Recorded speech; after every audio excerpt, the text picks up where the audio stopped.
ఆదాయాభివృద్ధిని పెంచుకోగలుగుతారు. ఆంధ్రప్రదేశ్ గ్రామీణ రహదారుల అనుసంధాన ప్రాజెక్టు ద్వారా 1574 పనులను పూర్తి చేయడం జరిగింది. ఈ ప్రాజెక్టు 2134 ఆవాసాలను 2855 కిలోమీటర్ల రహదారులతో కలుపుతుంది. అదనంగా 164 రహదారులు మరియు వంతెనల ప్రాజెక్టులు కూడా కొనసాగుతున్నాయి.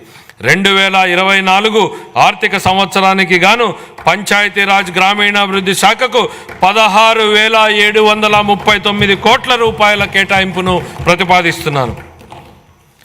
పట్టణాభివృద్ధి. గత ప్రభుత్వ హయాంలో పట్టణ ప్రాంతాలు తీవ్ర నిర్లక్ష్యానికి గురయ్యాయి. రాష్ట్ర వ్యాప్తంగా పురపాలక సంఘాలలో పారిశుద్ధ్యం లోపించింది మరియు వ్యర్థాల నిర్వహణ లోపం వలన టన్నుల కొద్దీ వ్యర్థాలు మరియు పూడిక పేరుకుపోయాయి. మా ప్రభుత్వం ప్రణాళికాబద్ధంగా సుస్థిర పట్టణాభివృద్ధికి కట్టుబడి ఉంది.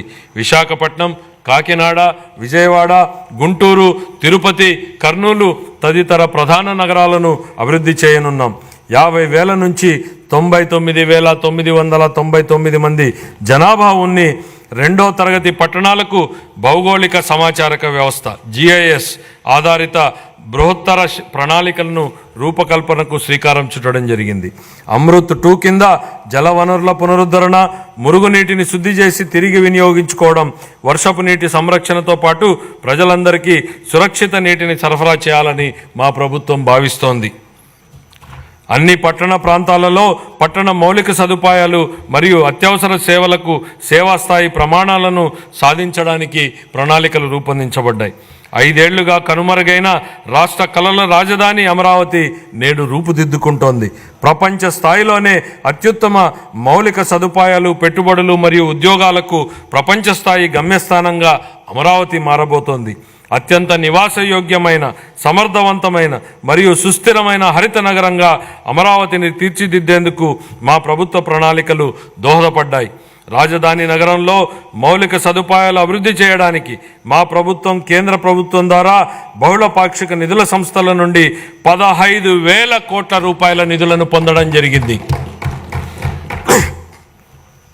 పట్టణ ప్రాంతంలో నివసిస్తున్న నిరుపేదలకు సరసమైన ధరలకు ఆహారాన్ని అందించడంతో మా ప్రభుత్వం మొత్తం 123 పట్టణ ప్రాంతాల పరిధిలో 204 అన్నా క్యాంటీన్లను ఏర్పాటు చేయడం జరిగింది.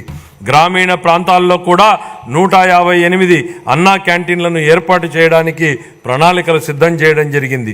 2024-25 ఆర్థిక సంవత్సరానికి పురపాలక పట్టణాభివృద్ధి శాఖకు 11,490 కోట్ల రూపాయల కేటాయింపును ప్రతిపాదిస్తున్నాను. గృహ నిర్మాణం. 2029 నాటికి అందరూ ఇళ్లు నిర్మించి ఇవ్వాలన్న మా ప్రభుత్వం కృతనిశ్చయంతో ఉంది.